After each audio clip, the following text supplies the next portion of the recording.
Welcome back to the United Stand. Is countdown to kick-off as Manchester United take on Bournemouth away down on the south coast, and we are joined with Mordzs and soon to be Sam as well. The marathon is stopped us from getting into the studio, but we are here and we are ready to go. So get in the comments, who would you start? Should Ruben rotate? Do the players need sharpness? All your comments, all your super chats. Also going to be talking transfers, talking Cunha, talking Amorim. Get your comments in. I cannot wait for bit United chat. Mordzs. Feeling positive for some reason today, you? Is it because of the weather?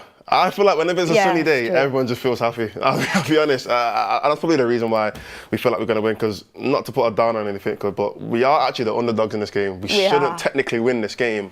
But for some reason, it just feels like, you know what, why not? Like, we can do it. It's not impossible for us to go and win away against Bournemouth. We should be able to do that. But yeah, I mean, I'm positive as well. I can't remember my prediction, but I think we're going to win. Bournemouth aren't in the best run of form, though. Yeah, they're not. They've had an incredible season. The manager's incredible. The squad is good, and they've got some standout players that we will talk about. But we played them probably around the right time. Their last 5 games, you have a 2-1 loss to City in the FA Cup, which is understandable, really. You have a 2-1 loss to Ipswich in the Premier League. Ipswich are going to get relegated. A 2-2 draw to West Ham. West Ham are garbage at the minute, so that's not great either. 1-0 win to Fulham, which, good result. And then a 0-0 draw to Crystal Palace. I think they did go down to 10 men in that game, so... Or was it Palace that went down to 10 men? I can't quite remember, but one of the teams were on 10 men. But not the best run of form for Bournemouth, considering how good of a season they're having. So could be a good time for United to play them. Yeah, I mean, what's our form? I'll get that up in a second, actually. So, our form ain't great either. I think both teams probably looking at each other thinking, this is probably a good time to play. Okay, our form. Okay, yeah. 0-0 draw to Man City. 2-2 draw to Lyon. 4-1 loss to Newcastle. 5-4 win to Lyon.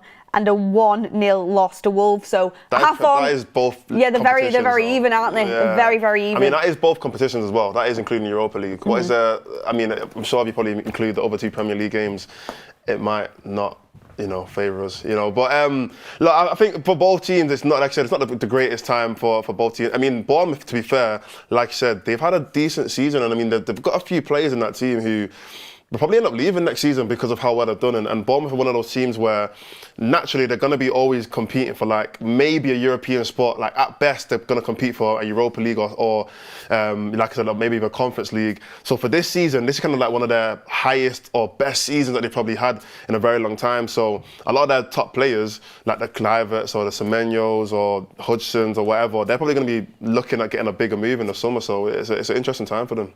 Absolutely. Can they keep hold of their star players? You've got, like you said, you've got Kirkes, you've got, who might end up at Liverpool, but we were linked to him for quite a while before we got Dorgu in. Good player.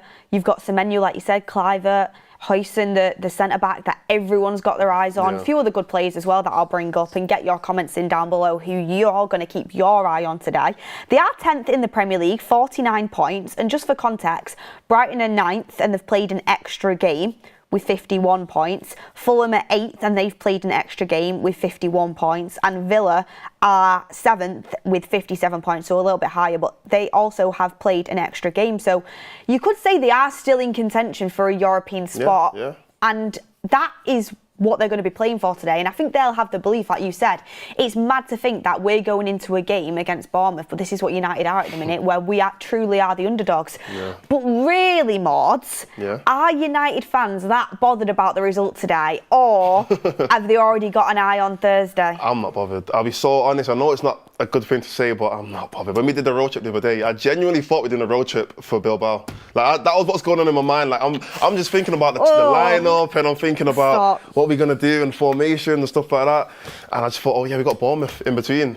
I think right now for United, the main reasons why we should look, as in like we should be thinking about these Premier League games, is one, match fitness, because you want to keep your players fit for the Europa League games, and also the players that are playing a lot of minutes, you want to kind of not hold them back, but maintain them, make sure they don't get injured, and we get injuries every single week. So match fitness is one, and two, this is the perfect opportunity to actually play some young players and actually get to see what they're like in bigger games than what they would normally play. A lot of the under-18s who had a great season last year, Harry Yamas, Fredrickson, all these guys, Camerson, Chido, he's come to the club this season.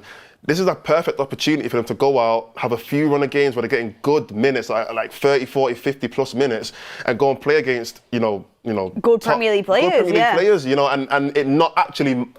This is going to sound mad, but it not actually matter if you lose. You know what I mean? Ipswich confirmed relegated yesterday. The teams that have come up, they're all been relegated. The relegated teams have confirmed, Ipswich, Southampton and Leicester. Yeah. So United cannot face that, which is mad. If you look though, which is crazy, above that, and I'm just looking now, so West Ham are in 17th. West Ham car crash, aren't they? Wow. Never should have got rid of David Moyes, just saying.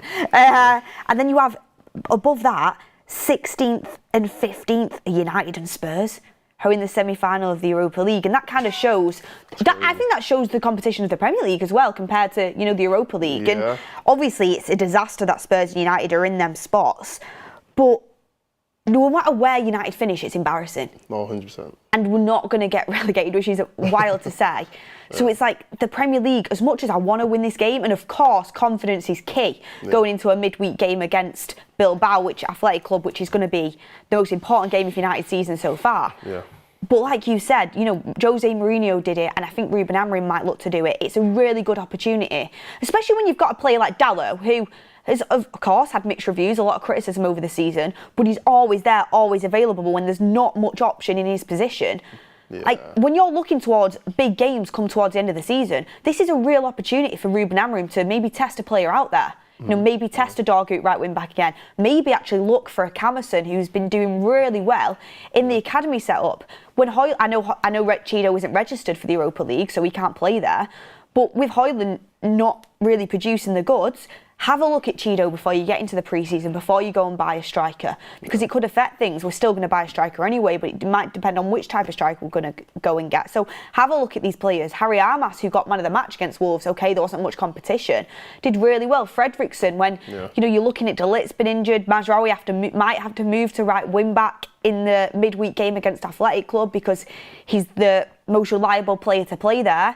Oh, Aidan Heaven's not back. De Ligt can't be rushed back. Can Fredrickson then play in the Europa League? A huge game for him today against some good attacking players for Bournemouth. So you are right, and I want to actually run a poll in the chat because I saw Goldbridge talking about this on his look ahead. He was saying he thinks we have to play a really strong team today for match sharpness because we've had a week off going into the game on Thursday. I'm kind of mixed between it, to be honest, because I'm like, yeah, okay, you need match sharpness, but we played Xerxes against Newcastle for a pointless game. He got injured and he's out for the rest of the season. I don't want that to happen to any important players. And I really do think, like you said, it's a good opportunity to give the youngsters a chance. So let's get a poll down below. Do you play first team or do you mix it up and play some of the youngsters? Let us know your thoughts. I think in terms of what you said about match fitness, it's a bit of a 50-50 because I agree in it. Like, you don't want to risk the chance of an injury, like I said before. There's certain players like Dalot. I never thought Dalot would ever get injured, and he did somehow. I don't know what even happened or what the injury is or if it was in training or whatnot, but you're right. The Xerxes thing as well. I would have never thought Xerxes going to get injured and now he's not available. And him being such an important player at this point of the season, you genuinely don't want that to happen to anybody else. However, there are certain players that I feel like the more they play, the better they are. Like, I feel like Bruno, the more he plays, the better he is. I agree. I don't feel like he's one of those players that like he has to sit down and get some. He's match fit every game. I've never seen a game I thought, oh, Bruno don't look fit today. I'd or love Bruno to know looks why. tired, or like I rarely see that with a player like Bruno. So there's probably other players in the team as well that are very similar. But there are some players that I feel like them playing more games or them getting a bit of momentum the game before and a bit of confidence actually helps them, and it's actually going to help them next week rather than them have to sit out and to try and build up that fitness. I would love to see what Bruno Fernandes diet and lifestyle is in order to keep up what he maintains. Probably going to learn from Ronaldo. I honestly touch everything that he doesn't get injured today, because I thought Dalot was indestructible, and then it kind of makes me worry about Bruno because if he goes, we're absolutely goosed. But I agree with you, he is one of them players where sometimes you just need to keep playing, and I think what would be a good thing today is give the first team players that are going to play on Thursday minutes, but but they don't have to play the full 90. I would definitely be looking to the academy today for quite a few of them positions. Yeah. You have Wolfie saying academy, really good player, Camerson could be right wing back today. We have Gary Downs in the chat saying, sat outside the Admiral pub in Bournemouth having a beer after a 500-mile trip, booked on the 10 o'clock ferry from Portsmouth to Bilbao. Just hope we attack in the game today. Gary, that sounds like an absolute cracking weekend. 25 degrees in Bilbao next week. I'll be there as well. If you're there, give us a shout. But you've gone down to Bournemouth, and you're watching United, and then you're getting on the ferry and going to Bilbao. Absolutely love it. Get your votes in the poll as well too. What am I holding in my hand? It's not someone's ashes. It's a drink. It's a drink, guys. People saying have I got like an urn in my hand or something? No, I just like to have a big cup because then I can fit more water in it. Like it's not that deep. And Anis says, Bruno to get top 30 nominations Ballon d'Or. Who agrees? Avram Glazer says, stop blaming me, I didn't do anything. Vignesh, welcome to United Stand Members Club. Thank you for the super chats. Keep getting them in. I'd love to hear your hot takes. What do you think of Cunha? What do you think of Delap? We will talk about that. Honestly, just on that Bruno Ballon d'Or thing, I've seen a couple pundits say, even though United are like garbage this season, they would still pick Bruno for Team of the Year in the Premier League because he's been so good. Ricky's been sending me all these articles all week, sending me paragraphs upon paragraphs saying why it shouldn't be and can he get through to me? Can he change what I'm thinking? And I'm like, Ricky, just like I take on his points, but I'm like, you just watch him. Watch him. Like I've literally heard like rival fans, like Arsenal fans, Liverpool fans, City fans say to me that Bruno has been one of the best midfielders, and not like all round midfielders. Obviously you got like your different midfield positions, your 6, your 8, your 10s, whatever. But in terms of that like 10 position, I've heard rival fans say that, you know what, they have to admit that Bruno has been great this season for United. And like you said, we asked, what, 14th, 50th, I don't know, around that part of the table. But Bruno has been genuinely one of the top players, or top midfielders anyway, in his position this season. So you got to give him a bit of credit. Maybe not Ballon d'Or level, I'm not sure about that, but definitely in the Premier League, he's been up there. I think if Bruno was in Arsenal's team instead of Odegaard, they'd be closer to the Premier League title. Yeah. It's all about clutch moments. It's all about being impactful in the team. Not to say Odegaard's terrible or anything like that. I think he's still a great player, but I feel like when the big moments have come up, Odegaard's not really been there, in my opinion. Especially when Saka went down, I don't feel like Odegaard really stood up and really took that captain role and actually dragged him through the mud. So I agree, Bruno's the most impactful player for a lot of teams. You can pick up your phone now, Mords. Team news will be coming out shortly. Get your comments in what you think.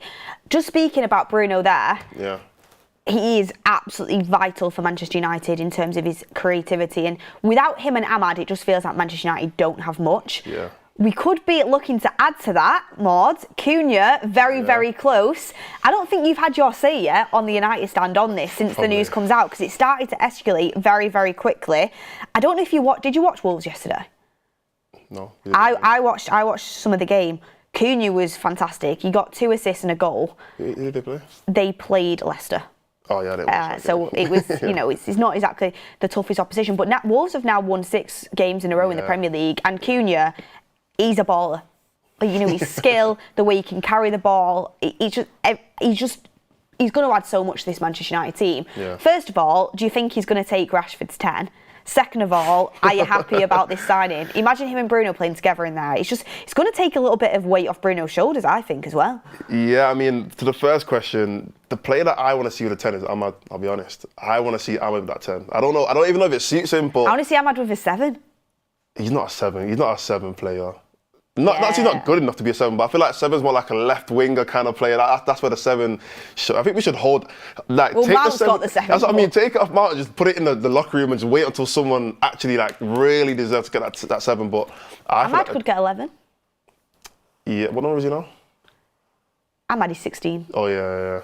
I don't know. Anyway, but I don't know what number he's going to get, but I feel like with Cunha, I like the signing. I feel like he's got a bit of that little like Brazilian flair, like Brazilian like arrogance to his game. And I know people complain about like his attitude and stuff like that. But I feel like with the right manager, the right people around him, the right environment, that can be fixed very easily and that can be sorted out. And I feel like Amorim's a perfect manager to do that. You know, I think they speak Portuguese in Brazil, right? I'm pretty sure. Yeah, something like that. Yeah, they speak the same language. They speak the same language. So it'll be with the, like, you know, the Casemiro, the Bruno, Dallos, you know, Amorim's Portuguese speaking players. He's getting his players in, like a bit like what Ten Hag was doing, kind of. But he's getting these guys in who can relate a little bit more to him. Obviously, they're not from the same country exactly, but there's that little bit of a connection where you can feel a little bit at home when he comes to United. So, you know, I think it's a great signing. He's a great player as well, and he probably deserves a big move. So after the season that he's had, so yeah, I'm happy about it. Yeah, so am I. 25 years old, ball carrier that we need, that creativity. I'm not sure if Bruno will play in the 10s with Cunha or Bruno will play deep. I'm excited to see how Amorim lines these players up, but he's absolutely a signing that's going to elevate us in a team that is desperate for goals and desperate for some Premier League proven goal scorers. Who starts in the 10 then for you next season? For me, based off what we currently have now, not including like Cunha. Who starts in the 10 for me? Probably Cunha and Mainu. I'd play Bruno in midfield and Ahmad right wing back. Ahmad right wing back. Okay. That's what I'd do. At this moment in time, it might change. I'm on the spot, guys. I'm on the spot. No, yeah. To get the best, you kind of have to get your best players into the team. So you can't leave Ahmad out. Because Ahmad has to play somewhere. So I'd play Ahmad right wing back. I think he's excellent on the right, and I think that's what Amorim's gearing up to, you know. Yeah, potentially. I honestly think that's what he's gearing up to. I think that's why we've stopped targeting a right wing back. Yeah, I agree. Because he's been so good in that position. I mean, he will play 10 as well. Like, versatile players is what we want. Yeah. But that's how I see it. I think Cunha absolutely starts, though, 100%. Yeah. And people are talking about Mainu. I think Mainu is great in that position. And I think, like you said, get your best players in the team. Yeah. And I think Mainu's going to find himself in there because of how good he is. But let's see what happens. You need competition for places as well. And you can always rotate in and out. I mean, you've seen City do that for years. City have won the league by rotating some of their best players in and out of the team. Grealish hasn't played every single game of every season he's been there. Foden's not played every... I mean, it took Foden quite a few years before he even became a real starter into that City team. And he was great before that.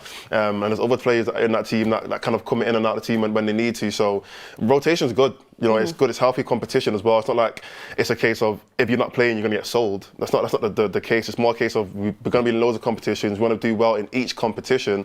Let's rotate in and out the team. And I don't think Mainu's the kind of player to be like, I'm sat on the bench, I'm going to leave. You know what I mean? Like, and he can play multiple positions. Yeah. And at 19, 20 years old, he's just turned 20, hasn't he? Yeah. At 20 years old, which is so young, you shouldn't be playing every minute of every game anyway. So it's fine. He's got so much more development to happen. And I think United fans, and I've been guilty as well, you expect so much of these players so early because we've not had senior players that are good enough. So they've been thrown in and played every game, Garnacho and Mainu. But they should only just be getting like regular game time at this point. Yeah. And it shouldn't be everything on them. So I think it's important to have that competition and the more competition. Look, where are we in the Premier League? What, 14th? 15th? Like, Manchester United need better.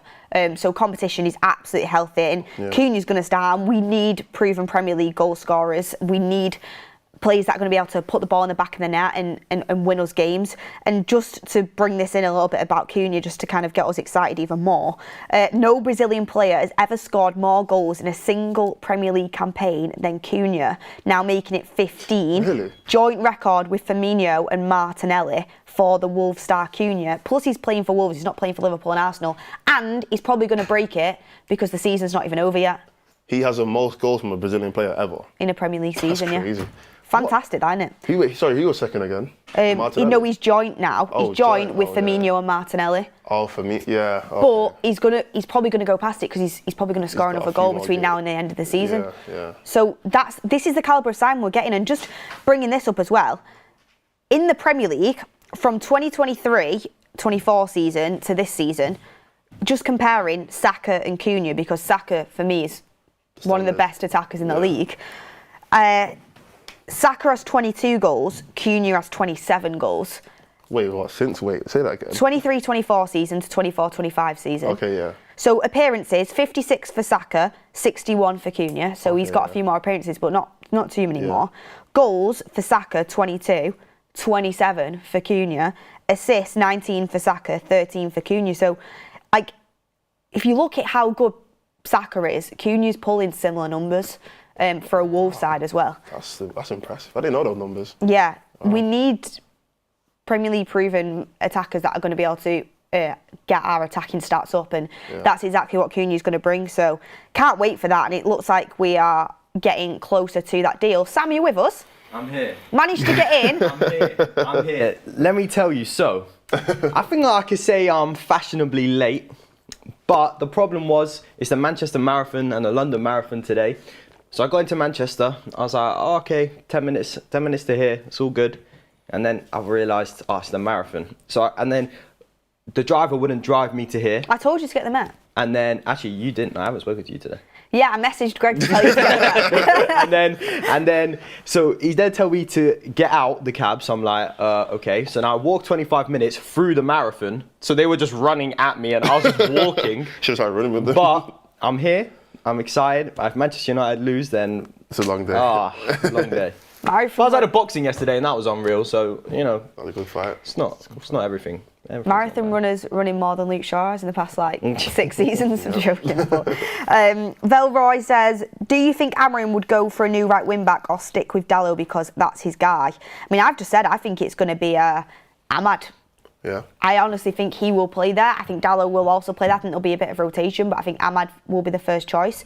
I also think keep an eye on Camerson from the academy. He does look good. I'm hearing good things about him. Just quickly, Sam, as you've just come on, our transfer expert here, Cunha is getting close? Yeah, they're meeting next week to try and close basically like personal terms and verbal agreements and all of this next week. So basically from tomorrow, any I don't know the specific day, but there's a meeting between Manchester United and Wolves to try and advance even further the Cunha deal. So let's see if they can get it done. But they're confident. So I am so excited about that. Super excited. Do you rate the signing? Yeah. Proper player, good player. I'm excited to see the potential there. I think he's just going to thrive. But why are you saying that? No, that's cool. What? Because you don't rate certain players, so I'm just interested to see who you actually rate. Yeah, Cunha's you can't not rate Cunha. You don't rate Saka? I just don't. No, I don't. I've never said that I don't rate Saka. I just think that he is well over. He's just overhyped.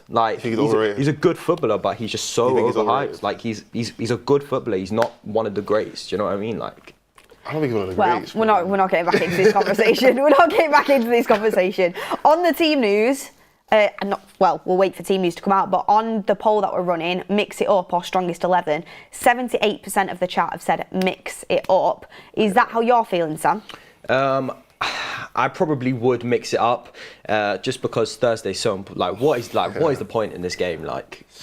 Every game we play, we should be trying to win, but Thursday is so much more important than this, and if we lose today and then we win on Thursday, everyone's got to forget we lost today. So true. Do you know what I mean? I get that. Lineups are out in 15 minutes, so stay tuned. I want to ask you a few predictions for the lineups before we get them, and we'll move on to other topics. We've got the lap to talk about. We've got some Amorim stats to bring in. We've got quite a few things to touch on, so get your comments in. Make sure you keep getting your super chats in as well. Would you start Mason Mount today? He's not started yet since his return from injury. He's managed to last a few games, which is better than previous. Miracle. But at some point, he's going to need to start a game. Do you try his fitness from the start today, or do you still not risk it? Well, I mean, looking at his position, look at the players that can play in his position. Again, everything just depends on Thursday. That's just literally all I'm thinking about. So I'm thinking about Hughes' starting 11 for Thursday, and I'm thinking Casemiro and Ugarte most likely start because they've started a lot of games together. So that means the 2-10 positions will probably be, again on Thursday, I'm assuming anyway, Bruno and probably Mainoo or someone like that.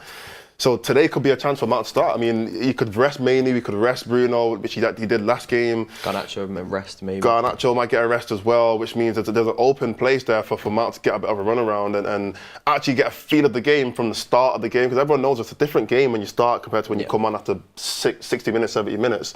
So for Mount, it's a good opportunity to actually see, get that feeling back, and he is going to be important in this last few games in the Europa League. I think everyone's going to be important because these games could go 120 minutes, you know, like the last game did. And you're going to need good rotation. You're going to need good players coming off the bench and give you some quality minutes and some quality play time. So it is important that we do get Mount back up to speed in terms of, you know, the amount of minutes that he's able to play.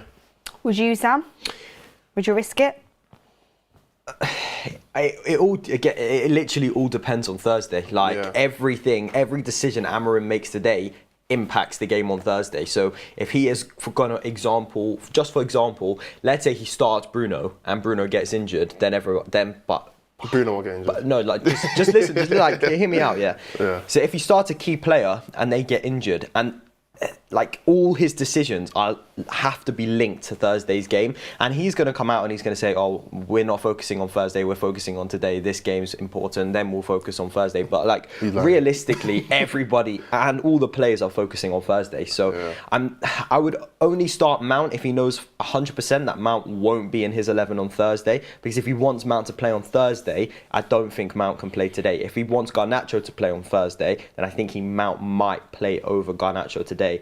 But then who knows? Also, then what happens if Rasmus Højlund plays today and gets injured? Are you going to start Kobbie Mainoo in there today in the hope that Rasmus can then play on Thursday? Are you going to do vice versa? Like, there's so many decisions he has to take that can impact on Thursday. Or do you start Chido or be up front? I'd be starting Chido or be up front today. I think he's shown enough in his little cameo against Wolves that he's capable of starting, especially when you compare it to Rasmus Højlund.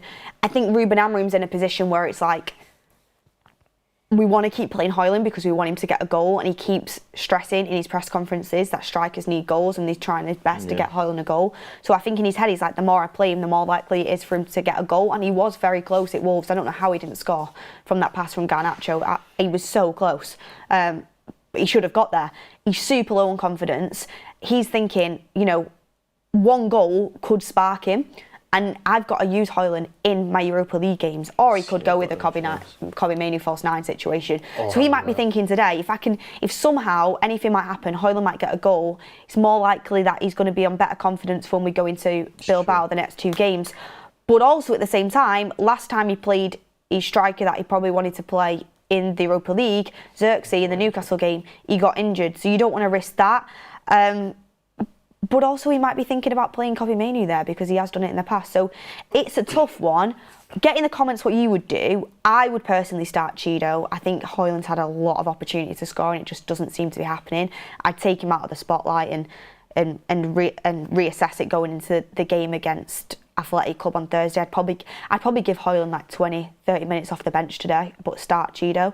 What would you guys do? I'll be honest, I think the whole playing Højlund until he scores is just, like, I feel like we're losing our minds now. Like, it's how many? There's only so long you can there's only so many games you can. Like, I think he scored one goal in that Leicester game, and before that he didn't score a goal since. It didn't spark him into life, did it? Yeah, it didn't. Like, it's not worked. Like, I think maybe the international break was after that, and he scored in the international break. I can't remember, but before that, I think he hadn't scored since a Victor Pleisant game or something like that. He scored at Leicester away. He scored at Leicester game, and then before that, I don't think he scored since like December or something. So this whole like, just keep playing him and hope he scores, and it's going to get him confidence. Like, how long are we going to be doing this? Are we going to do that to the end of the season? And then like, it's not worked. So I'll just leave him. I'll leave Højlund out of this game, and just because we're going to have to play him like you said on Thursday. So just leave him out this game. Play Chido. I'm not saying give Chido 90 minutes, but give Chido the start of the game and just see what happens. Because this whole like, let's just hope Højlund gets a goal today and it'll boost his confidence. Like, it's just not happened, and I don't think it's gonna happen. What do you think, Sam? No, I agree. I think I've got no issue with starting Chido today. The only thing I'd say is that we've seen before in Premier League games where Chido's on the bench, but players that aren't strikers are still being brought on over him. So it doesn't say to me that the manager's filled with confidence to play him. I would probably play him today, give him like 55, 60 minutes, and then bring on Rasmus to finish the game.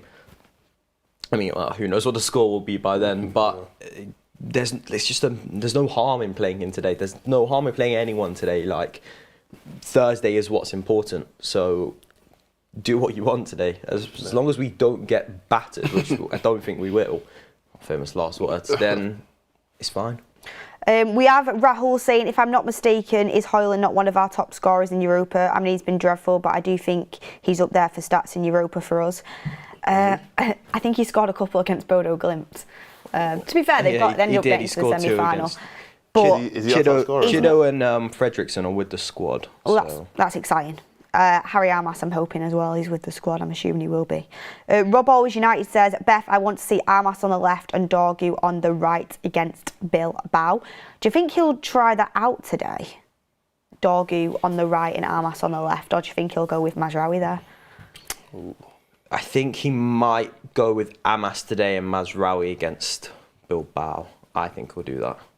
Yeah, I'm with you on that. Just, I think he'll want to go for maybe more senior players against, you know, in a huge game. Yeah. Unless he plays, you know, Armas and Dorgu today and Armas has an absolute blinder, it might give him something to think about. Yeah. Ben Jones says we need Frimpong, Dallo sold, Ahmad number 10, Simples. Frank Poacher says Semenyo alongside Cunha as the 10s. I know there was interest in Semenyo, but I very highly doubt that we'd be going for him, especially with the price tag that Bournemouth are going to put on his head. Yeah, 75 million. Yeah, it's just not going to happen. It's not going to happen. Luke Shaw, does he get a look in today? I guess you could, in theory, put Luke Shaw at centre back, Mazraoui at right wing back, and Dorgu at left wing back. You could. And then whether you want to or not is a different question, but you could. Who would the centre backs then? Maguire and Shaw and Yoro. Oh yeah. Fredrickson. Well, you could go Fredrickson as well. I'd rather put Fredrickson in there, to be honest. You'd rather put Fredrickson in than Shaw? Yeah, 100%. I get that. Fredrickson, another player he probably had, well, for the time he was playing anyway, arguably probably man of the match at that last game that he played. And he did, in my opinion, he did nothing like that made me concerned. He didn't do anything, but I thought, it's a bit of a liability playing him there. Maybe he's still a bit too young. No, he did perfectly fine in my opinion. Luke Shaw gave away a penalty, you know, in a huge game. And he was poor. He was awful that game. He was poor. He looked way out of his depth. He still looked injured. Like it was bad. So I know people go hard on Onana for the Lyon, and rightly so. In the first leg, he was shocking, and he did make 2 mistakes. But if we would have gone out to Lyon, Luke Shaw was a big part to play. 100%. So I'm not saying Luke Shaw's cooked or he's finished. He would never get good again. Again, that's not what I'm saying. But I just think if we're gonna just play someone today, why not play one of the younger players who can actually learn something from this experience? Luke Shaw's not going to learn anything from playing today. He's not going to gain any ability or anything like that. Go and let one of the younger players who this is a huge opportunity for them to even play a Premier League game regardless. They're not going. This is his second ever Premier League game. Like let him play and let him experience another you know, a good run of minutes. So yeah, I'll take Fredrickson over Luke Shaw.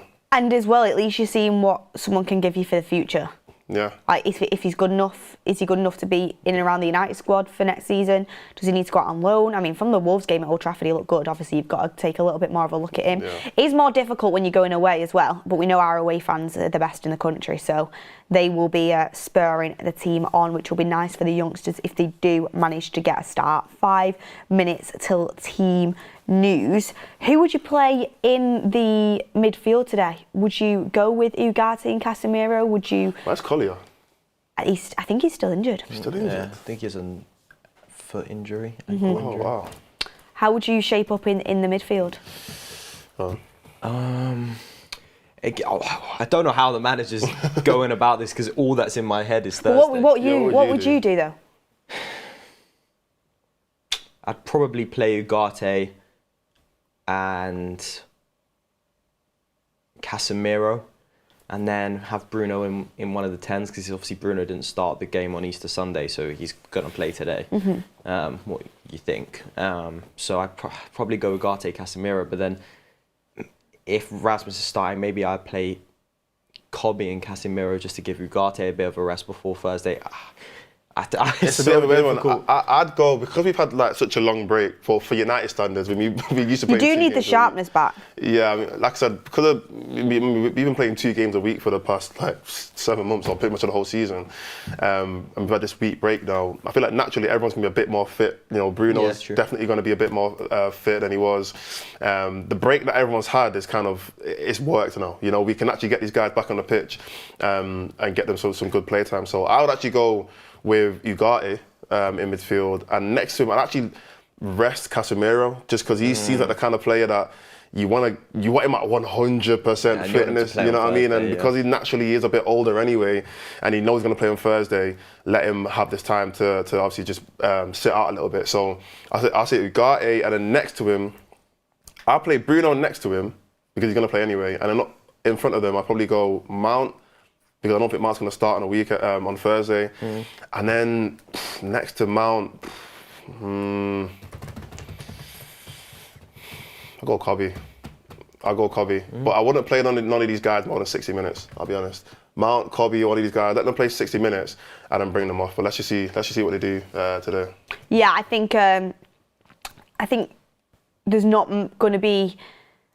Well, let's just say I think Ruben Amorim's going to use all of his 5 subs, and I think minutes will be managed. But I think it'd be nice to see some players getting that sharpness back, but also making sure that everyone's intact for that massive game on Thursday. Yeah. We've just to confirm, Chido, Obi, Tyler Fredrickson and Harry Armas have all travelled.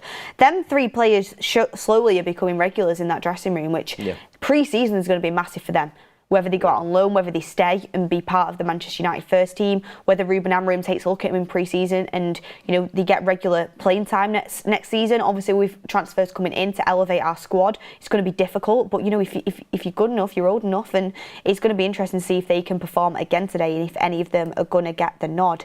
I don't think Ruben Amorim is afraid to use youth if they are good enough, and I think he is handling that situation really well. Team news is out in 2 minutes time. Lindelof, we've not mentioned him.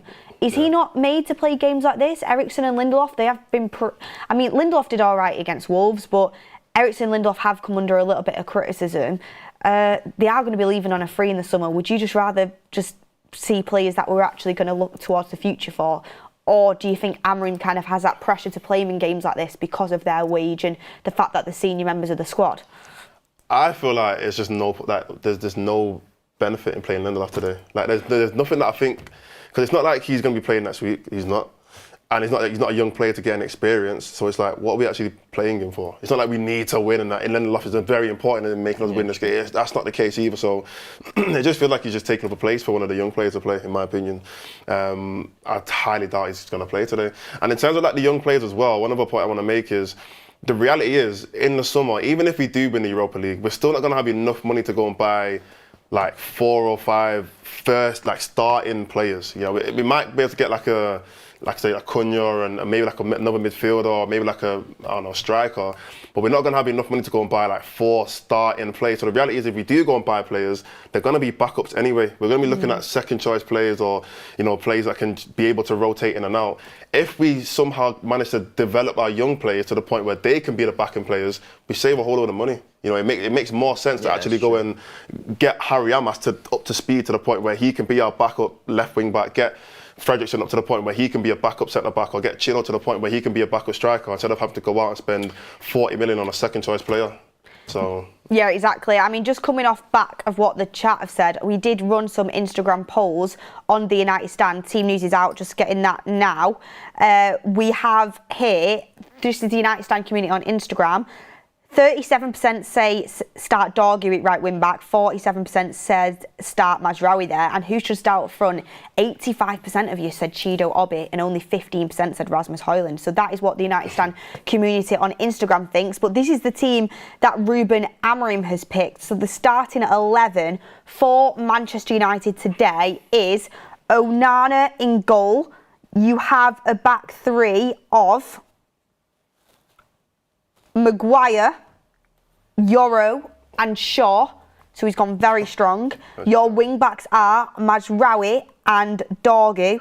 Your midfield is Casemiro. I'm trying to see where this is here.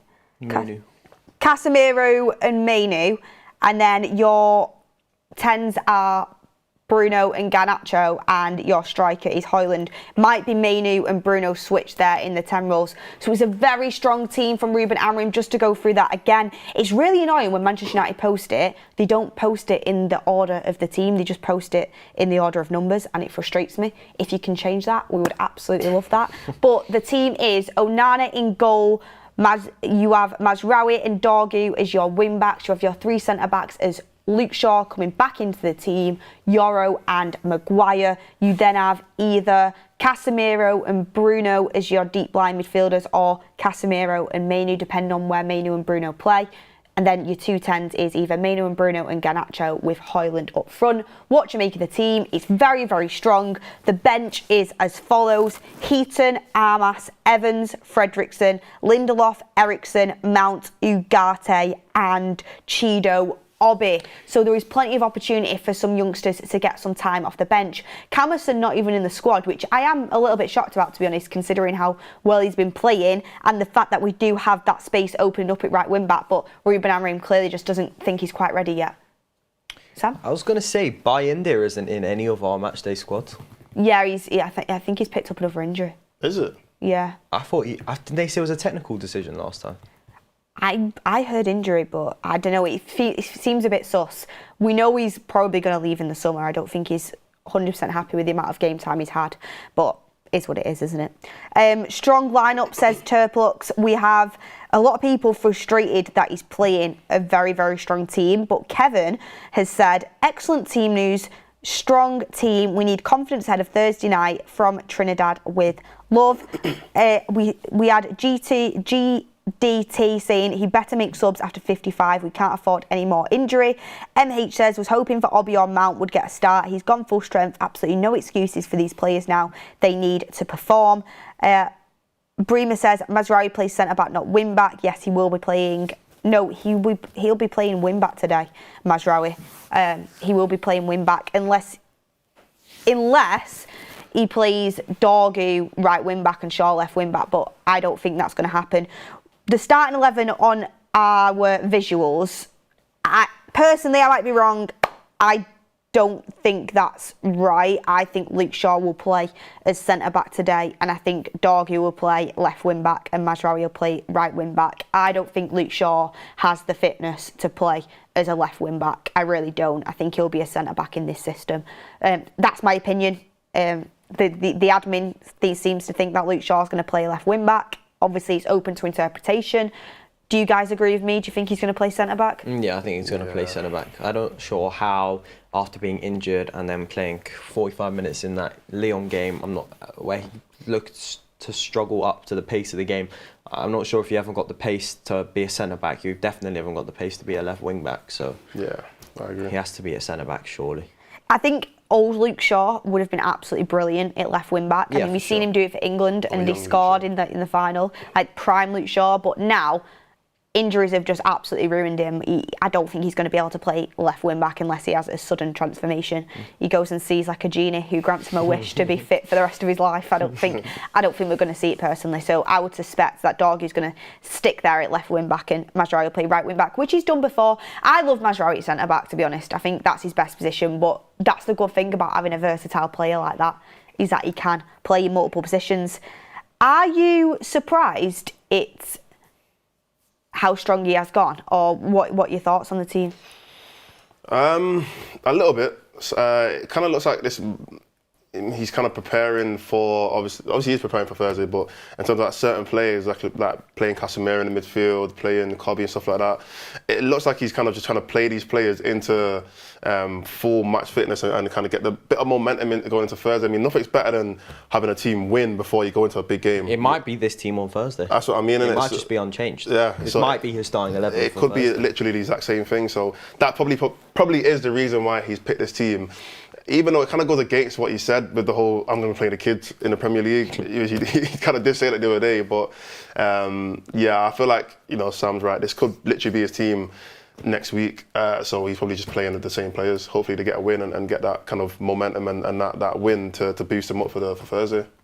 Yeah, I'd be shocked if Ugarte doesn't start on Thursday, to be honest. Ugarte's on the bench today. Yeah. But I think Ruben Amorim's spoken before about Ugarte needing a little bit of time before and after games to recover, so he's probably just protecting him, which is what I would say today. But apart from that, you could be dead on. I mean, we've got a video coming out this week about what our starting 11 would be for a new type of video on the United Stand, new graphics. It's really good, really interactive. I can't wait for you to see it. I won't give anything away, but Amorim, the way he's going to line up on Thursday could be similar to this, but Mainu knocking on the door now after his performance against Leon in that really important goal to come back into the starting 11, and who does make way, because Casemiro's also forced himself in there, and I think he will play Casemiro and Ugarte as the two midfielders. So who makes way? Is it Garnacho? Is it Højlund? Like that's going to be the interesting thing about Thursday. So get in the comments down below what you would do. Looking at the bench, I'm already thinking Mount's obviously going to get minutes. Still not confident enough to start Mount, and I'd hope that Chido, Obi and Armas also get minutes as well. Yeah, I agree. Yeah, I was kind of really hoping that Chido will start, I'll be honest. Maybe it's not I don't know what the He next just seems game so reluctant to start him, doesn't he? Yeah. I probably don't want him to get to give him too much too quickly, maybe. Yeah, that possibly. And like I said, I think he's genuinely hoping that Højlund is somehow going to get a goal. He keeps saying the striker needs a goal, the striker needs a goal. I think he just keeps pushing for that, to be honest with you. I mean, how many... If it works, then... If it works, he's a genius. If it doesn't, then it's like, well, you've done the same thing again and it's not work. So, yeah, I don't know. I also think in the Premier League, despite the fact that we are not going to get relegated and wherever we finish is going to be embarrassing, we are all in on Europa, let's be honest. Ruben Amorim's Premier League record is a disaster, so he's probably going to want to get that up as well. True. I mean, Manchester United average 1.05 points per game under Ruben Amorim. Only the bottom three and Tottenham have a lower figure since his appointment. They've been terrible. Like, that is shocking. Like, he's going to want to get a win in today. Just to get a win under his belt in the Prem, just to give the team some confidence, get that match sharpness up, go into Bilbao. Confidence is key, and also get his Premier League record up a bit, because the Premier League is your bread and butter. I know majority of United fans, including myself, is that, you know, this season's a bit of a write-off now. We get players in pre-season, give him the pre-season. We've done the suffering, and hopefully next season things are going to be better, and he's going to have his ducks in a row, and we're going to hopefully be able to get off to a better start, and things will start to take shape. We've had to suffer to get to where the end goal will be. But still, I mean, you look at Wolves winning 6 games in a row, you look at some other teams that have had like transformations and picking up points, and you do think, wow, we have really been bottom of the barrel. Yeah, I'll be honest, like, I had this debate with one of my friends the other day about like United this season on the Amorim, and I'll be honest, I'm at the point where obviously, we all really want Amorim to do well. We really, really do, and it makes sense because we've been through this 5 times now with new managers, and it's like, well, we're going to go through it another 5 times. I want be the same. I want this one to work. I really want this one to work. But I'm kind of following by like blind faith in what Amorim knows or what he can do, because the reality is, so far he's shown that we are going to struggle, and we have struggled, and we're kind of hoping that, you know what, if he gets his players, it's going to work out, and he's going to be able to figure it out, and something's going to change. But it's so, I mean, you had what, averaging 1 point, we're averaging a draw every single game. We're probably going to draw today, going off by them stats. So it is very, I'll be honest, it is getting more and more difficult. The more we lose, it gets more and more difficult to say it's going to work. But I'm just genuinely, just blindly, just hoping that he's going to figure it out next season. But it looks very bad, I'll be honest. Sam, what are your thoughts? I was listening to his embargoed bit at the press conference last night, and he's such a good talker. Yeah, I was thinking, like, he was talking about how getting rid of Anthony and Rashford is better for the long term. They definitely won't be coming back, based on, like, I could kind of gather from what he was saying. He said he'd rather, you know, get the squad in order than have the extra 10 goals for now this season, which is what they're producing out there on loan. And he's made certain decisions which, okay, this season might have gone against us, but in the future he's going to better us. And he's learned on the job, a young manager, and this has been a big learning process. And I do kind of believe him when he says the suffering has to happen now for the long-term gain. And you look towards the summer, you look at getting a Cunha in, getting a striker in. You know, we've been linked to Edison recently, maybe getting a midfielder in. And you start to see what the long-term vision is going to be for next season. Do you believe in that? Yeah, I think I do believe in that. I mean, it's impossible for Ruben Amorim to play Ruben Amorim football without Ruben Amorim players. It's like, I don't think people realise how poor the players are, especially the forward ones. Exactly, and you're looking at the squad that Ruben Amorim wants to play with, this back 5 or back 3, however you want to call it, with your 2 10s, but we don't have 2 actual number 10s. We don't have 2 fully operating, working strikers. We don't have 2 working wing backs. We don't really have anything. So how are we expected to get results if he doesn't have the players? It's like putting you in charge and going, go on, then off you go. But you're not a football manager. It just doesn't work like that. I'm 50-50 with that excuse, and I'll be so real, because First of all, I want to ask a question to you guys. Do you agree with the whole point that we don't need, like, let's say, like Rashford and Anthony? Not even to say that they'd be great for us, because I still think they'd probably still be very average for us anyway. But do you agree that we are better off this season? Well, we would have been better off not having them. No. I don't personally agree with that, because I don't think our strikers are better anyway. No, I don't. And I don't think they're going to be there in the long term either. So I don't see why it's a case of, oh, it's better if we kept Højlund and played Højlund over than somebody else, because those guys are not going to be there next season. I personally don't really agree with that. I do. Why? Because this is why I think Ruben Amorim made the decision to move them on. I put them in different categories, Rashford and Anthony. I'll start with the Rashford one. Ruben Amorim will never be in a more powerful position at Manchester United than what he has been in the first few months of the season. He's got backing no matter what, no matter how many games he loses, whatever he does. So he needs to make the big decisions that could affect the team now, while he's got that backing. Rashford isn't going to work for the future of Ruben Amorim's project, because his behaviour off the pitch to Ruben Amorim isn't what he wants in a player. Take of that what you will. Obviously, he's doing really well at Villa with Emery. I want him to be successful. But it wasn't working at Manchester United. And I don't think he's the type of player that Ruben Amorim wanted to build with.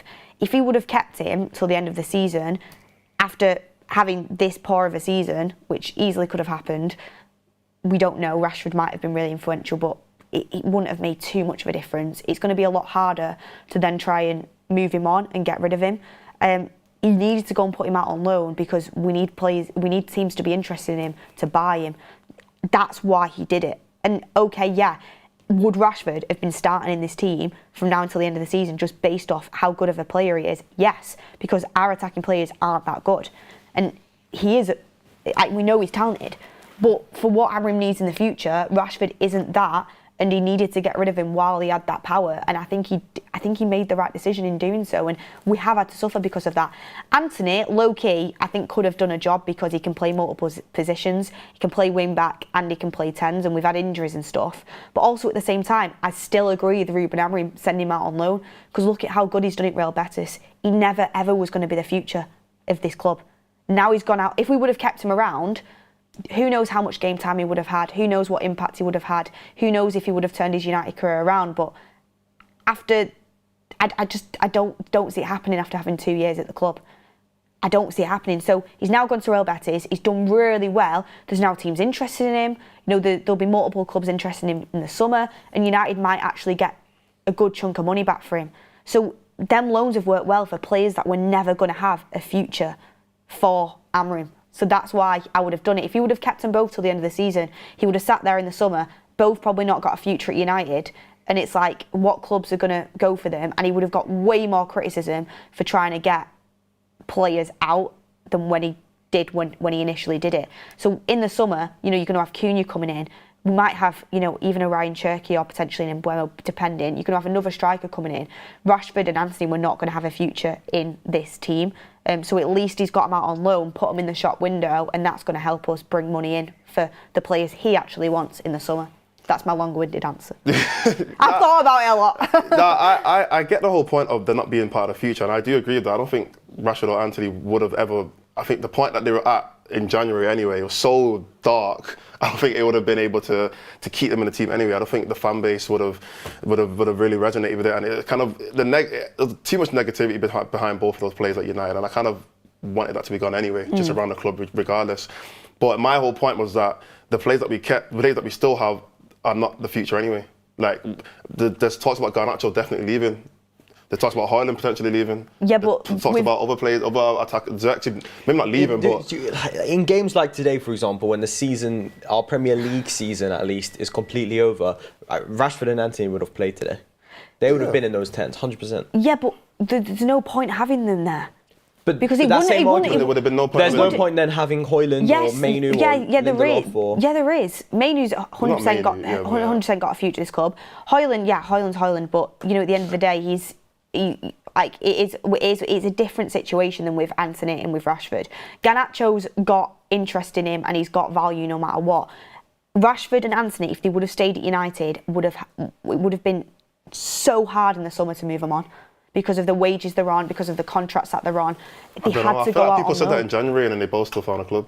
No, and the difference is with Rashford and with the likes of a Højlund. Okay, yeah, Højlund has been like, it's been a really tough watch. He's not been good, but at the end of the day, with Rashford, Amrim's reasons for moving him on is because of how he was affecting the dressing room and the way he was training. Like, that is a non-negotiable. You've got to get that out of the squad. That's a fair point. I can hear the off-field things, cool. The off-the-pitch drama and cool. Like I said, I don't want that negativity at the club. That's a fair point. That's the main reason. Then fair enough. That's a perfectly fine. But I'm talking about that on the pitch. I just feel like on the pitch, the fact that now we're looking at playing 10s in striker and playing DMs in 10s just because we don't have enough players because certain players have gone on loan. It just kind of feels like there's players in the team right now that are not going to be there next season anyway, regardless. Let me ask you this. If Anthony Rashford would have stayed, do you think we'd be anywhere different in the Premier League? Probably, yeah. That's actually going to affect. Do you think we would have got Europe in the Prem? We would have done a lot better. Yeah, but it wouldn't have been enough to benefit them not going in January. But you wouldn't have known though. It's hard to say we would have known how many games we would have won. Like, it's really difficult to say that. And it's really unfortunate that Ahmad got injured. I think if Ahmad didn't get injured, no one would give one about Anthony or Rashford being there. But he did. I know. It's hard to say that again. Like, I just think for players that, at the end of the day, I know what you're saying in the sense of Garnacho looks like he might go as well. So, like, what's the difference? We had to keep some people. We couldn't just have no squad. We had to keep some people. So the players that went were the ones that Rashford, off the pitch issues with broken relationship with Amorim, and Anthony, who had a very big fee, a big contract they were never ever getting the money back from. Garnacho stayed, he's come for the academy, he already had value, it's pure profit. It worked out the best financially because there's still going to be interest there. I think anyway, but I get what you mean. Like, it would have been nice to have them options, but I think for what it would have gained us, there's no point. But get in the comments down below what you think. Rashford and Anthony situations in themselves aren't comparable because Rashford's relationship with Ruben Amorim was so broken that even if he didn't find a club, he wouldn't have played. Yeah. So, but Anthony still had a relationship with Ruben Amorim. So I think it's difficult to compare. It's difficult to say the entire situation because we don't know what it would be like if he was still here. But even the situation in itself, you can split in half because Rashford's relationship was broken and Anthony's was there, and Anthony was playing a few minutes here, a few minutes there. So I think even that is different. Yeah, no, I agree. They could have done something for us, but I genuinely didn't think Anthony was going to be as successful as he has been on loan, and I'm happy about that because there was talks of Atletico Madrid being interested in him. I don't know how true that is, but we'll see. But that'd be great if that would be the case, and then it kind of is beneficial. For Anthony? Yeah, I saw that the other day. I don't know how true it is, but we'll see. Paul Peelan says Anthony was rubbish for us and Rashford had checked out. Of course, they both had to go. Ian Tracy says there was always a chance Amorim would go strong. A lot of players would lose match sharpness over the 2 weeks between Lyon and the Bilbao games. I think that's a really good point. Brendan says if we don't bring in any new left backs in the next season, who would you play as left wing back? Dorgu, Amas, Shaw or Diego Leon? Well, none of us even know what Diego Leon's like yet. He's coming in the summer. Amas and Dorgu, I think it'll be close competition, and Shaw just no. We just explained why we don't think he's going to be fit enough to go there. Liam said, is this too strong a lineup, Mount and Obi, to come on? Maybe slightly, but I think we will see some of the youngsters get minutes. I don't think all these players are going to play the full 90. I think all these subs will be used. This is an interesting one from Luke Shaw. This is Luke Shaw's first start after 434 days. He last started for Manchester United on the 18th of February 2024. Oh. Huge. Do you think he'll last without injury today? Predictions? He won't play the entire game. Predictions? No chance he'll play the entire game. Imagine he gets injured. I think maybe that we could see Fredrickson come on and get some more minutes in the tank, or he will move Mazraoui back and then I don't know. Bring Amas on. Oh, okay, yeah. And do it Amas and Dorgu and then Mazraoui, Maguire and I'll be honest, if I'm Luke Shaw, that's a bit embarrassing. I'll be real. Like 400 and something days, you haven't started a football match, and somehow he still went away with England. That's crazy. I think. Yeah. I know. I know. Still got to the Euros, which is insane. But yeah, I mean, not to say that his career's kind of finished, but I feel like for the quality like Luke Shaw had, he could have had a way better career. He could have done way more with like what he had at his defeat. I mean, he was Man United starting left back for the last 10 years, something like that. Remember Roberto Carlos, RIP? Yeah, like at the Euro 2021, like, he was one of our top players. He scored in the final against Italy. You know, he could have put his name on a higher pedestal, but yeah, he just couldn't keep himself. I mean, it's not his fault. I mean, really, but he just couldn't keep himself fit. I do think he obviously had that injury that a lot of people would never have come back from, the leg breaker, which is so super unfortunate. And it was always going to affect him later on into his career, but people are going to get frustrated with it. And you've got to look at the club for giving him that massive contract when there was consistent injury issues. I mean, who signed that off? Yeah. It's you've got to look at the hierarchy, and hopefully, you know, it's looking like with this new recruitment team and the new board, and I know Ineos have had a lot of stick, but they are doing things differently. Already the fact that we've probably going to sign Cunha before the window even opens, ready to go. As soon as the window opens, that is moving in the right direction, and things like that Luke Shaw contract won't happen. Can I ask a question to you two about Cunha? Go on. Does his attitude give you any concerns? No. I don't, not for me at all. Because Wolves can't stand him. Wolves are, from what I gather, Wolves are like happy that their best player, the club itself are happy that their best player is leaving because his attitude stinks. What is it stinks though? Because I feel like people get put attitude problems just for doing little things. Like I've heard people say Ivan Toney's got attitude problems. I've heard people say like loads of players have got attitude problems. But then you actually look into it, it's never actually that deep. It's not like a huge situation. Why is he captain Wolves then multiple times? That's not what I'm saying. I'm just asking the question. You don't make someone captain that isn't. That has attitude problems. Like Cunha has an edge to him, he has a spike to him.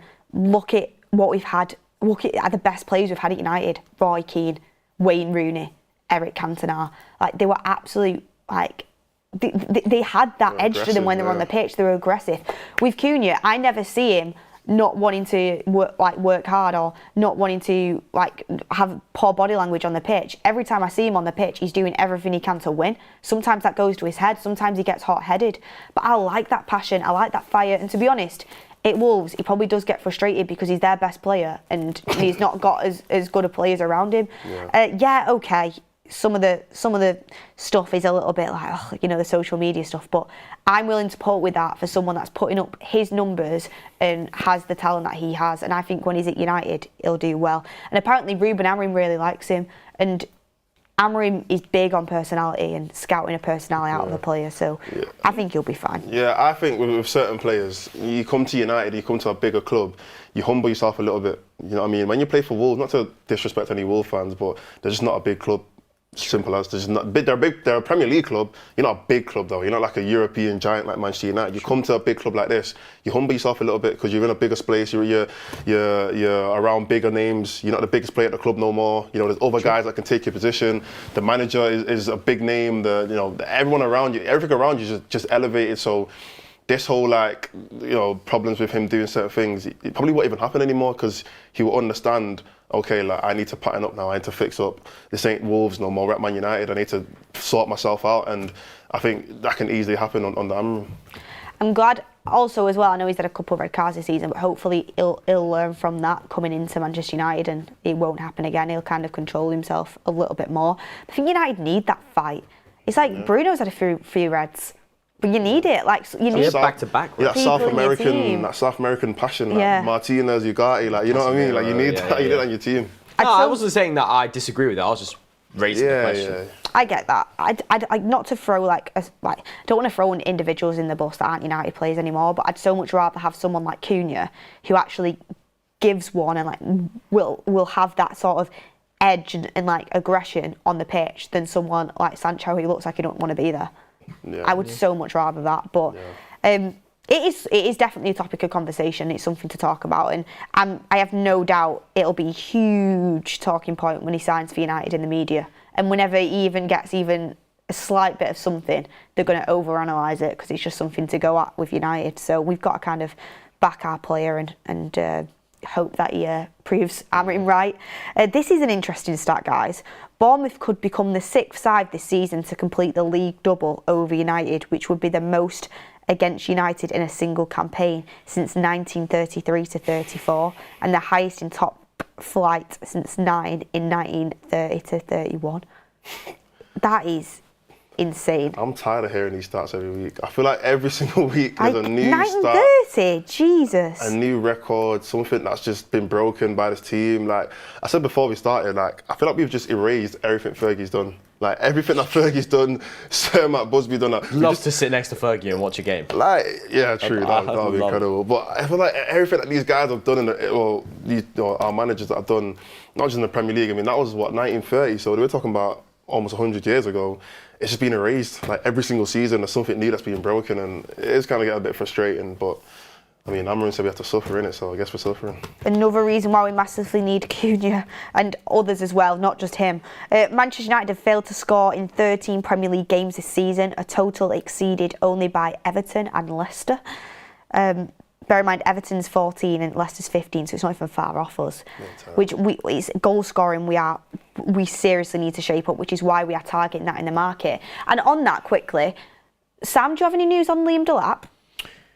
Well, Ipswich officially got relegated yesterday, which means that Liam Delap's £30 million is his release clause because Ipswich have got relegated. So if any interested club wants to buy Liam Delap, it will cost them £30 million. Manchester United are heavily interested. From what I can gather, some senior people at Manchester United actually prefer to sign Delap than to attempt to even look at the potential of Osimhen because of Osimhen's wages and price is just, I know, probably a non-starter, to be honest. That's why some senior members prefer Delap. Chelsea, though, I wouldn't count Chelsea out the race with Delap. They are getting quite obsessed. They want everyone. They're getting quite obsessed though with Delap. So it's Manchester United and Chelsea for now with Delap, but also Newcastle. It's not been spoken about a lot, but Newcastle are in for Delap as well. So let's see where Delap chooses to go. It'll be tough. I saw when we got linked to Delap, so many people questioning that, and I understand because of the age and the fact that we need experience and we need a proven elite goal scorer, and I get it. I really get it. But I was saying to people, we could be in a situation, and thank you, by the way, Samano, for bringing us that update. We could be in a situation where Delap goes to Chelsea, Osimhen goes to Saudi, Gyökeres is at Arsenal, and it's like, where the heck do United go for a striker? So we've got, like, Delap, I get why people have question marks over it, but he absolutely is an improvement on what we've got, and when there is competition there, it starts to get a little bit worrying in that sense. I mean, I wanted Osimhen. Osimhen was my top choice. But I actually read that Osimhen wants 10.2 million net, which works out to 210 grand a week after tax, which means the gross would be 425 grand a week, because UK's 50% tax for high earners, which would make him the highest earner at the club by quite a distance. He wants 400 grand a week? Yeah, he wants 400 grand a week. Impossible. Bruno's on 300. Do you know what I mean? Like, it's just, you cannot go higher than Bruno coming in. Not even that. First of all, you're a new signing anyway. So to be that, he's a new signing, and I know Osimhen's a great striker, but he's not a great Premier League striker. I'm not going 400 grand a week. 400 grand a week to me is like Haaland level. Like, that's like, I think Salah just signed for 400k a week. Look how long that took him. Bear in mind, De Ligt took a wage cut to come to United. That's, and I'm not saying you have to take a wage cut to come to United, because I understand we're like 14th. He's a Champions League level striker. I understand that you shouldn't expect someone to take a wage cut. But Manchester United not wanting to pay him 400 grand a week, I am on board with that. He shouldn't be getting more than Bruno. For me, I'd see Osimhen coming in on like 250. Like 400 is way over the top. So even though like actual like level and the sort of player we need, I would want him, 400 grand a week is silly. That's ridiculous. Saudi, in the summer transfer window, some Saudi Arabian clubs and Chelsea were really pushing towards the deadline to sign Victor Osimhen. It didn't happen, the Chelsea deal, I'm not actually sure of the reason, but it did fall through. They decided not to go with Victor Osimhen, and then Al Ahly in Saudi had to decide between Ivan Toney and Victor Osimhen, and at the time they thought Ivan Toney was better, so that's why Ivan Toney is now in Saudi Arabia. Chelsea still in August were trying for Victor Osimhen and they couldn't do the deal. But there's a big Saudi budget for Al Hilal coming this window, and Victor Osimhen's one of the names under consideration there. So I imagine that Osimhen will end up in Saudi Arabia. Yeah, because they will pay him and they got no tax. Exactly. And he doesn't mind about going there. He's wants the moolah. Exactly. Don't blame him, man. 400k a week, I'll take that. Top player, but we just can't afford to pay that, and we can't break our wage structure for it. It'd go against what we're trying to build, which is why we've gone on to Delap. I mean, what do you guys make of Delap? Do you think it's a risk for Manchester United to go down that route? Slightly. I think it is a little bit of a risk. He's a great player, and we all admit, from what we've seen, he's definitely got a lot of talent in him, and he's... I wouldn't even say he's Premier League proven. I know people say he's Premier League proven. He's been there for a year. He's not Premier League. Premier League proven to me is 2-3 years, and you've done it consistently. Now you're Premier League proven. You've shown that you can do 20 it. plus goals, 2-3 years. I mean, he's playing for Ipswich, Sam. Like, give him a little bit of something. Yeah, still not. Like, you can't. I don't think he's Premier League proven. I don't think. Do you even think Messi would get 20 goals for Ipswich? Yeah. He's not Premier League proven though. But no, I agree. I don't think he's Premier League proven just because I think it takes a bit more time to say like you can do it multiple. I mean, we've seen players come to the Premier League 1 year, bang loads of goals, and the next year they're terrible. You know what I mean? And they just struggle. So it's like we all thought Anthony was going to be him. He scored on his debut, scored in these important games, and then look what happened. Struggled. So look, I don't think he's Premier League proven yet. I think he can be. I don't think it's a case of he's not going to be, but I think it is going to take a few years. I don't know. I just look at this team and I think about. When we always talk about like the spine of a team, and like, you know, you need to make sure your spine's secured. Like there's no question marks about your spine. I mean, look at the goalkeeper; that's not secured already. So that's the problem straight away. Yeah, true. And then you look at our defense, and you look at like who our main defender is. Let's say it's De Ligt. I feel like okay, cool, we've got that sorted out. That's pretty good. Then you look at the midfield. You got like Bruno, and you got potentially like I don't know, Mainu, or you got maybe Ugarte for the long term as well. Okay, cool. Your midfield's pretty much sorted as well. Striker, I feel like if you do bring in Delap, it's not 100% confirmed that he is going to be the striker that we need. It's a risk. It's still like a question mark there as to whether your spine is sorted. So I don't know. I think he's a good player to bring in regardless. But if you're bringing him in saying you're going to be our number one striker for the next 5 years because we're not going to have enough money to go and buy another one. Yeah, you're right. I'm not sure. I'm not 100% on that one. But do United fans need to realise where they are in the sense of we are 15th in the Prem.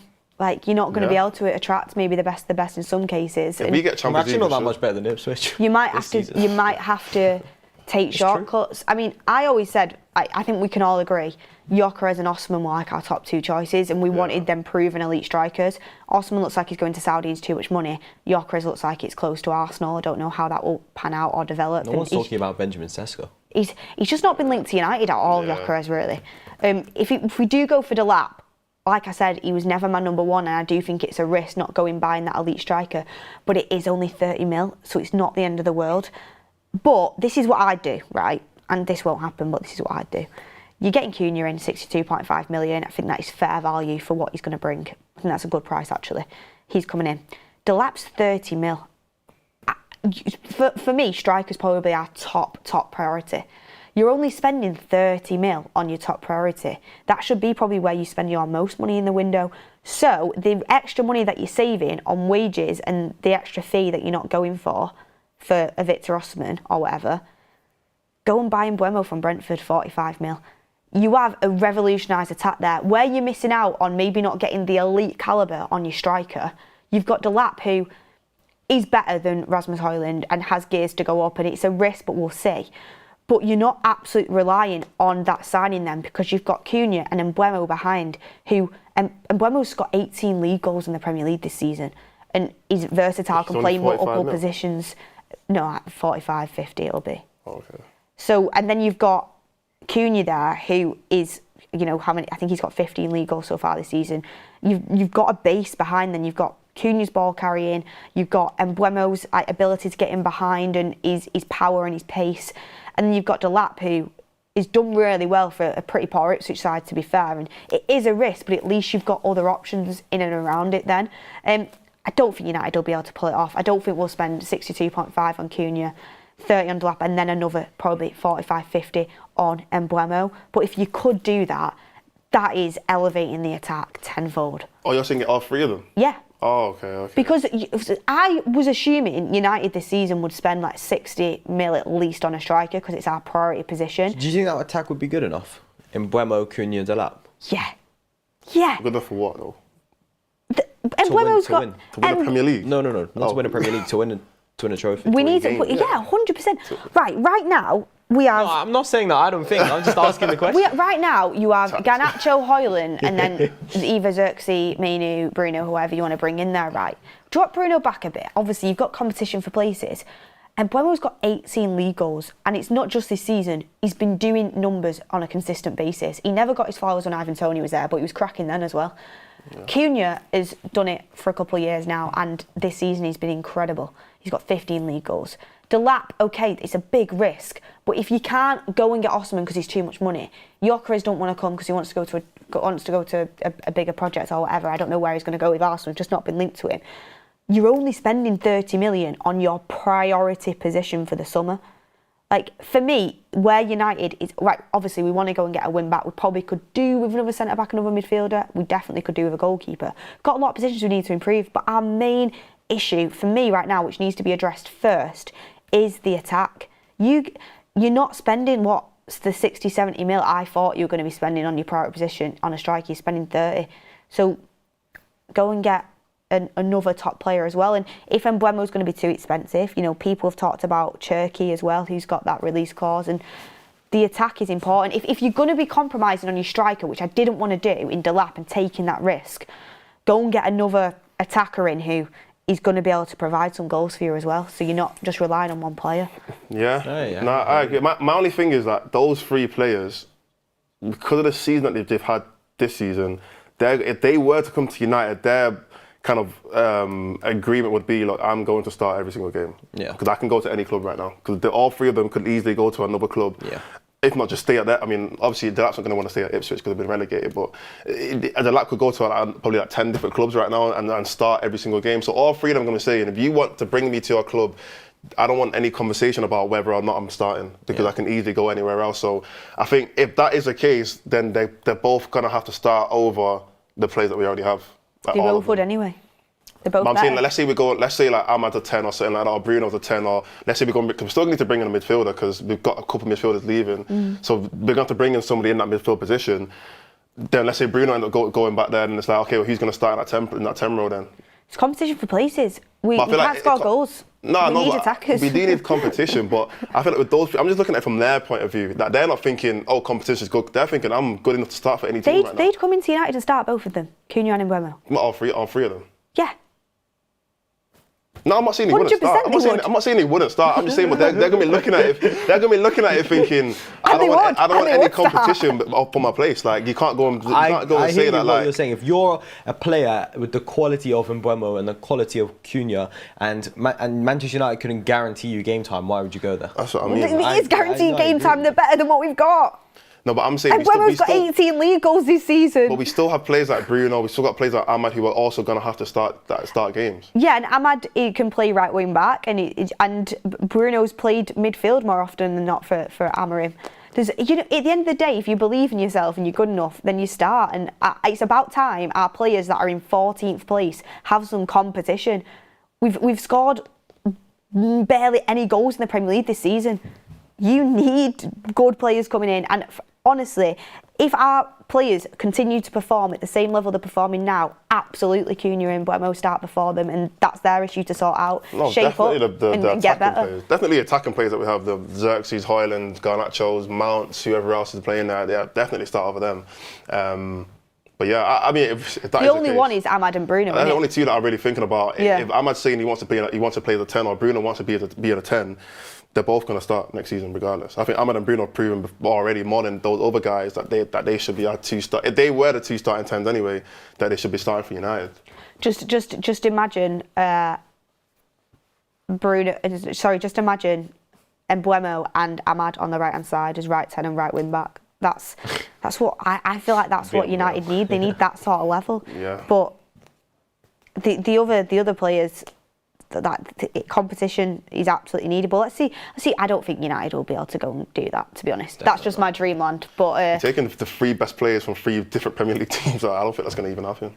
I've just got in my ear right now that Ruben Amorim has confirmed that Luke Shaw will start in the back 3, not as a wing back, which we kind of already knew. Got some super chats in as well. Don Sebastian says, crying out for a 10 who create chances for strikers. Cunha has more goals than assists. Do we need another player who shoots than make a pass?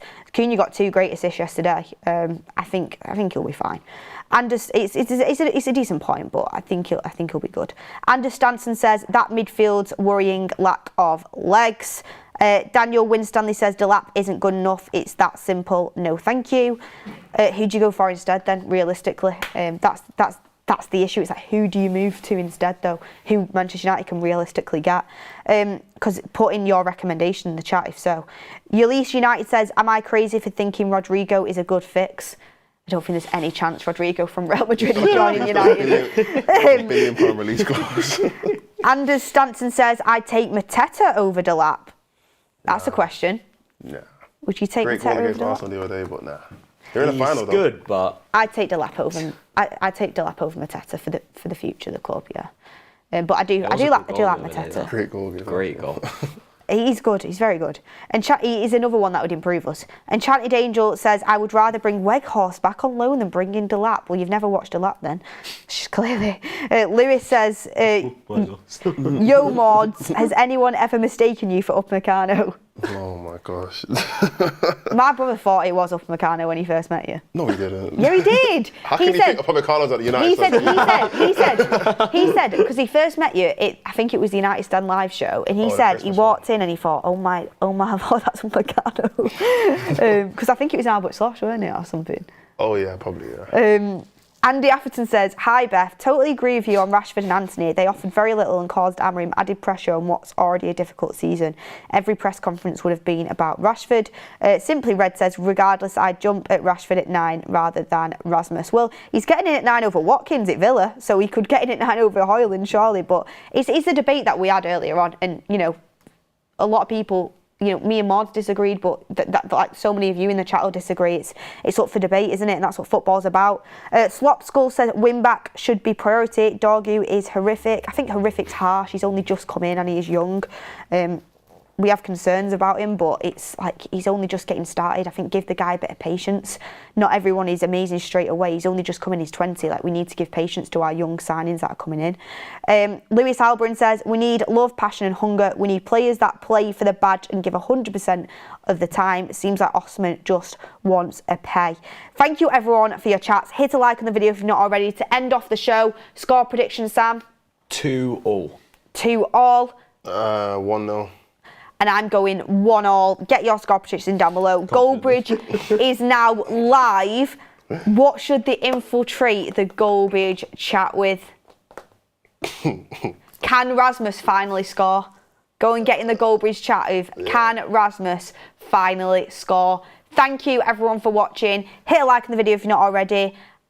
Ricky and Tull will be here for the fans forum later as well, so stay tuned for that. Daniel Winstanley says Victor Boniface from Bayer Leverkusen for me. Get your comments in. Go over to Goldbridge's watch along. Can Højlund finally score? Let us know. Get in Match Chat and we will see you on the forum.